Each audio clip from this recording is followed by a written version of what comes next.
Welcome to American Scandal Report by Scoob.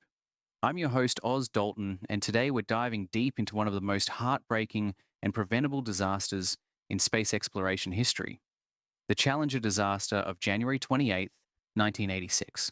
Picture this. It's a crisp Tuesday morning in Florida. Families across America are gathered around their television sets, children in classrooms are watching with wide-eyed wonder, and at Cape Canaveral, excitement fills the air. This wasn't just another shuttle launch. This was history in the making. For the first time, a civilian teacher would journey into space, bringing the cosmos into America's classrooms. But in just 73 seconds, that dream would become a nightmare. 7 brave souls would perish in a catastrophe that could have been prevented. This is their story, a tale of ignored warnings, corporate pressure, and the deadly consequences of choosing schedules over safety. Let me introduce you to the 7 extraordinary individuals who boarded Challenger that fateful morning, each carrying dreams as vast as the universe itself. At the helm was Francis Dick Scobie, the mission commander whose steady hands had guided previous shuttle missions safely home. Beside him sat pilot Michael Smith, ready for his first space adventure. But this crew was special. It represented the beautiful diversity of human ambition. Judith Resnick, one of the mission specialists, was a pioneering woman in a field dominated by men.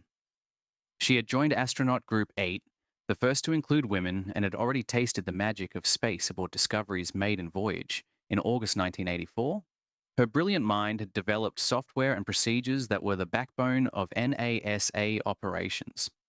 Then there was Ronald McNair, who had made history in February 1984 as the second African American to fly into space during mission STS-41B, and Ellison Onizuka, a trailblazer who had become the first Asian American and first person of Japanese origin to reach space during the Discovery mission STS-51C.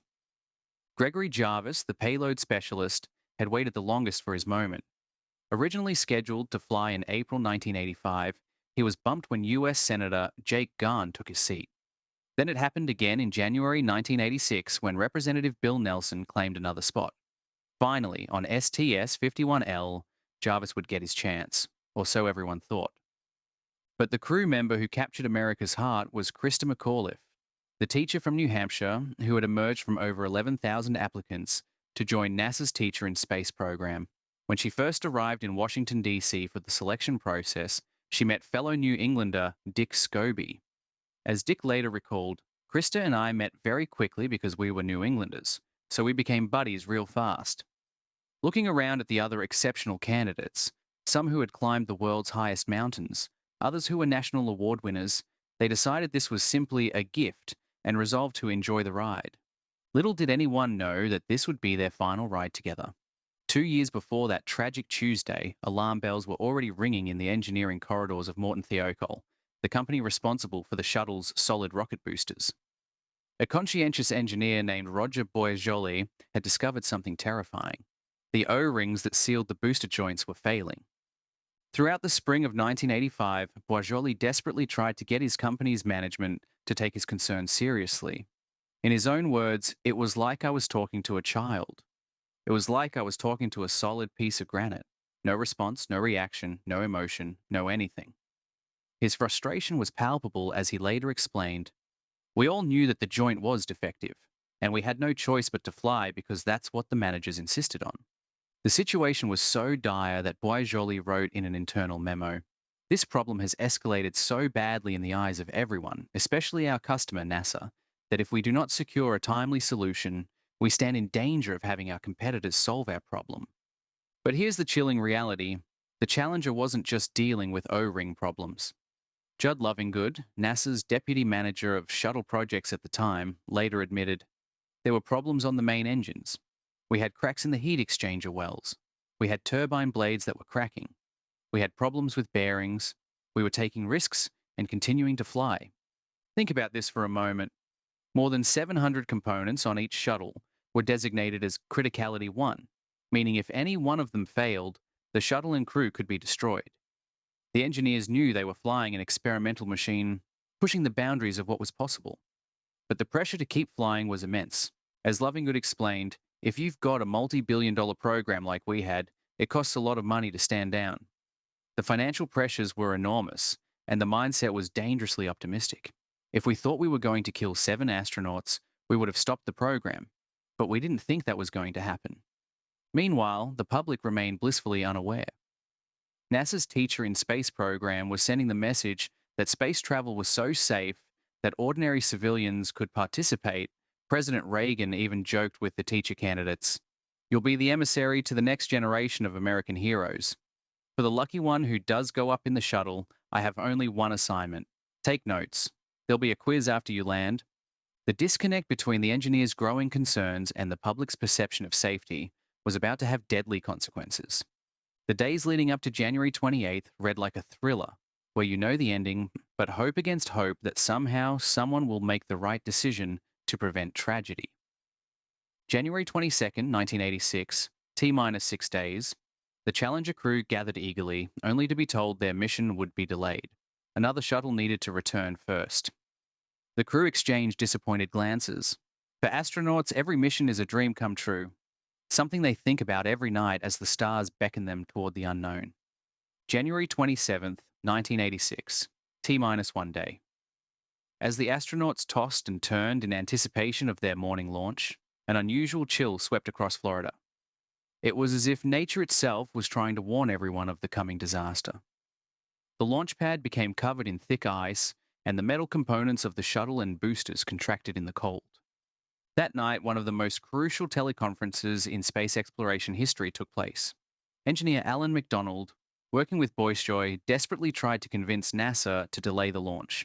The temperature was forecast to be just 38 degrees Fahrenheit, far colder than any previous shuttle launch. "I feel we're taking risks that we should not take," McDonald told the NASA officials on the call. He refused to sign off on the launch recommendation, knowing that O-rings would be compromised in such cold conditions. But his warnings about high winds gusting up to 70 knots and ice everywhere were dismissed as advisory capacity only. Then the unthinkable happened. In an offline caucus, Morton Thiokol executives overruled their own engineers' safety recommendation. The decision was driven partly by fear of losing lucrative government contracts if launch schedules fell further behind. The next morning, ice teams worked frantically to knock icicles off the shuttle. Using infrared temperature guns, they recorded readings that were later found to show temperatures near the right solid rocket booster were below 28 degrees Fahrenheit, much colder than the ambient air temperature and far outside the safe operating range for the O-rings. But the comforting facts had arrived from Morton Thiokol's bosses, recommending NASA proceed with the launch. The countdown was on, and there was no turning back. January 28th, 1986, 11:38 a.m.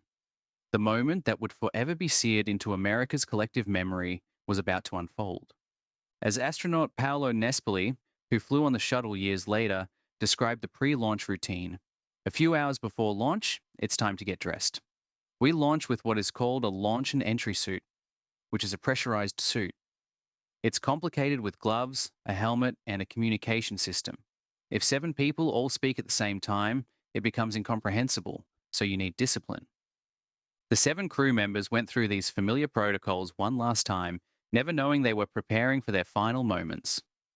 At Mission Control, engineer Al McDonald was at his console, monitoring data from the solid rocket boosters. When he arrived that morning and heard it was 22 degrees Fahrenheit, he thought, "Well, they're not going to launch this thing today, obviously." Looking at the cameras showing ice everywhere on the launch pad, he was certain common sense would prevail. He was wrong. The countdown began. T-minus 10, 9, 8, 7. At T-minus 6 seconds, the 3 main engines ignited. "We have main engine start. 4, 3, 2, 1. Liftoff of the 25th Space Shuttle mission, and it has cleared the tower." The shuttle launched with a crack of 6.5 million pounds of thrust that shook the ground. Thousands of spectators cheered as Challenger rose majestically into the brilliant blue sky. But what no one noticed in that moment of triumph was a tiny puff of black smoke from the lower part of the right-hand booster. The cold had done exactly what the engineers feared. The O-ring had failed to seal properly. Hot gases were already leaking through. McDonald, watching from Mission Control, whispered to his colleague Bob, "Looks like we dodged a bullet," because the engineering team had expected the shuttle to explode on the pad.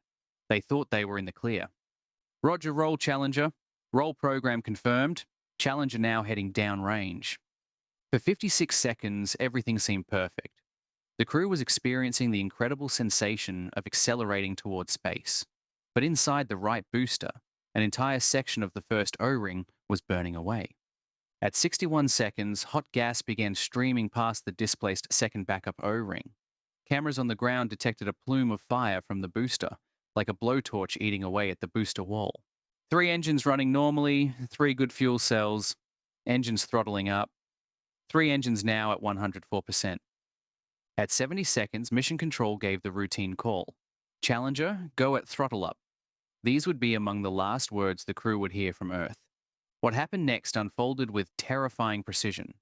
At 72.3 seconds, the flame burned through the support strut connecting the right booster to the external fuel tank. The booster began to swivel like a loose cannon. At 72.9 seconds, the instruments went haywire. The shuttle was rapidly running out of fuel as hydrogen poured from the damaged tank. At 73.1 seconds, the bottom of the hydrogen tank fell away. The erupting gas pushed the tank upward into the oxygen tank above it. The swiveling booster's nose struck the top of the external tank, ripping it open. And then, at 73.5 seconds after launch, there was a sudden, brilliant flash as oxygen and hydrogen mixed and ignited. Obviously, a major malfunction, came the understated announcement from Mission Control as the shuttle disappeared in a massive fireball. But Challenger hadn't exploded. It had been torn apart by enormous aerodynamic forces. The crew cabin, containing all 7 astronauts, was blasted free and continued its tragic arc upward through the atmosphere before beginning its fatal plunge toward the Atlantic Ocean. The silence that followed the explosion was deafening. For several agonizing minutes, Mission Control maintained the hope that somehow, impossibly, the crew might have survived. This is Mission Control Houston. We have no additional word at this time. We have no downlink. Then came the devastating confirmation. RSO reports vehicle exploded. The reality hit like a physical blow. As one NASA official later recalled, when they transported us from the administrative building over to crew quarters, I saw people on the street weeping. They were at their steering wheels weeping, or out with their head on their car fenders, or people embracing on the street. Cars had just stopped. And I knew it was really, really serious. The transition from the highest excitement to absolute terror was instant and complete. It's shock. It is totally shock, one observer remembered. At first there was denial. It was just, no, that didn't happen, recalled one NASA employee. When they came and told us, we thought, well, the crew's okay. It was very difficult to accept that we actually lost the vehicle and the crew. Engineer McDonald, who had fought so hard to prevent this tragedy, was absolutely stunned. I breathed a great sigh of relief when I saw it clear the tower, and I was absolutely stunned like everybody else when I saw this whole thing explode at 73 seconds. I couldn't believe it. The only thing I could still see flying were the 2 solid rocket boosters. Everything else had totally disappeared in this big explosive cloud, and I could hear people behind me actually sobbing. The immediate lockdown began. Doors were sealed, phones disconnected, and all data was classified. Nobody could leave the facility or even go to the bathroom unescorted. The investigation had begun before the debris even hit the ocean. 33 seconds after the explosion, the crew cabin slammed into the Atlantic Ocean at approximately 200 miles per hour, a force 200 times that of normal gravity. The cabin disintegrated on impact and sank 100 feet below the surface, while debris continued to rain down east of Patrick Air Force Base. The nation watched in horror as the white smoke cloud drifted across the sky, marking the path of falling debris. In classrooms across America, children who had been watching their teacher-astronaut make history instead witnessed tragedy unfold in real time. The recovery operation began immediately, but finding the crew cabin in the vast Atlantic Ocean would take over a month. On March 7, 1986, the USS Preserver's dive team finally located the wreckage and confirmed that the crew had remained inside the cabin throughout its tragic flight. President Reagan appointed the Rogers Commission to investigate the disaster, led by former Secretary of State William Rogers and featuring Nobel Prize-winning physicist Richard Feynman. What they discovered was even more damning than the technical failure itself. The investigation revealed a systemic breakdown in communication and decision-making. Engineers had been warning about O-ring problems for at least 2 years before the disaster. The shuttle program had been pushed too hard, with safety concerns repeatedly overlooked due to funding pressures and aggressive scheduling demands. Feynman's famous demonstration during the hearings became an iconic moment. He dropped a piece of O-ring material into ice water during a televised hearing, showing how the rubber became brittle and lost its flexibility in cold temperatures. This simple experiment illustrated exactly why the engineers had been so concerned about launching in freezing weather. The Rogers Commission's report, delivered on June 6, 1986, assigned responsibility to Marshall Space Flight Center, Morton Thiokol, and NASA as a whole. The Commission found that the disaster was entirely preventable and resulted from faulty decision-making processes, rather than unforeseeable technical failure. Analysis of the recovered wreckage confirmed the engineers' worst fears. The right solid rocket booster showed clear evidence of erosion and soot around the joint where the O-rings had failed, creating the blowtorch effect that triggered the catastrophic chain reaction. The report recommended sweeping changes, improved communication between engineers and management, enhanced quality control procedures, additional safety checkpoints, and most importantly, a cultural shift that would prioritize safety over schedules and public relations. The impact of the Challenger disaster extended far beyond NASA's walls. Across America, candlelight vigils illuminated the darkness as communities gathered to mourn 7 heroes who had dared to dream of touching the stars. Classrooms that had buzzed with excitement about their teacher-astronaut Christa McAuliffe fell silent. Children struggled to understand how such a thing could happen.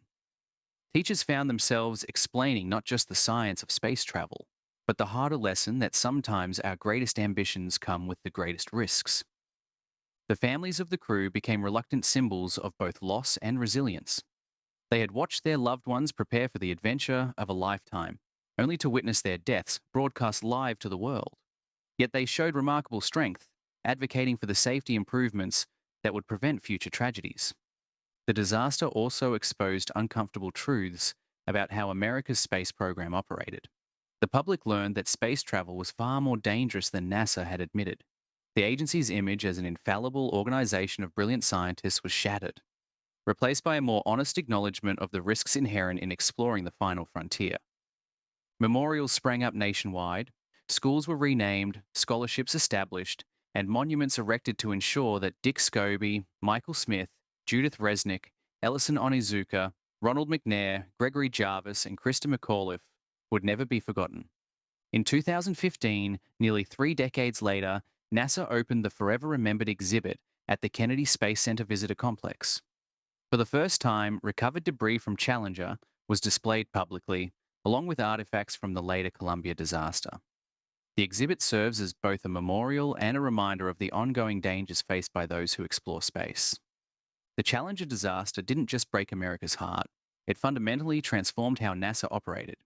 The tragedy exposed dangerous gaps between the agency's technical expertise and its bureaucratic decision-making, showing the lethal consequences of ignoring engineering warnings in favor of schedules and politics. Congress responded with sweeping reforms that legally mandated stricter safety protocols and accountability measures. NASA could no longer operate with the unchecked autonomy that had led to the disaster. New laws required independent safety oversight with the power to halt launches, regardless of political or scheduling pressures. The changes were comprehensive and far-reaching. Formal safety advisory panels were created with the authority to override management decisions. Engineering concerns could no longer be dismissed or ignored. They required documented responses and clear justification for any decision to proceed despite warnings. Launch decisions became subject to layers of review and independent oversight. No single manager or team could unilaterally accept increased risk. The old culture of go fever, the tendency to rationalize risks to maintain launch schedules, was replaced with a systematic approach that made safety the top priority. The technical standards were revolutionized as well. The Tang and Clevis joints sealed with O-rings that had failed on Challenger were completely redesigned. New laws required detailed testing and certification of all safety-critical components, including their performance under extreme conditions like the low temperatures that had doomed Challenger. Perhaps most importantly, the legal reforms established that engineers' warnings must be addressed transparently and rigorously before any flight. The culture of management overriding technical expertise was made legally impossible through mandatory documentation and review processes. These weren't just policy changes, they were legal requirements backed by congressional oversight and federal regulations. NASA's operational culture was transformed from the ground up, making it a central requirement that safety considerations take precedence over publicity, politics, or schedules. Today, we close a painful chapter in space history, the Challenger disaster. The 7 members of STS 51L, Dick, Michael, Judith, Ellison, Ronald, Gregory, and Christa, paid the ultimate price. Their loss shattered the illusion that spaceflight was routine and forced NASA into a new era of transparency, accountability, and crew first safety. Because of them, engineers' warnings carry weight, procedures were rewritten, and countless lives have been spared. Yet questions remain about the overlooked signals and decisions that morning in 1986. Christa McAuliffe's classroom legacy still inspires students, and every safe launch today echoes their sacrifice. Want the untold details we left out? The internal memos, the heated meetings, the moments that might have changed everything? Listen to survivor recollections and expert analysis in the full episode. Download the Scoob app now to get access to the full story and hear the complete episode.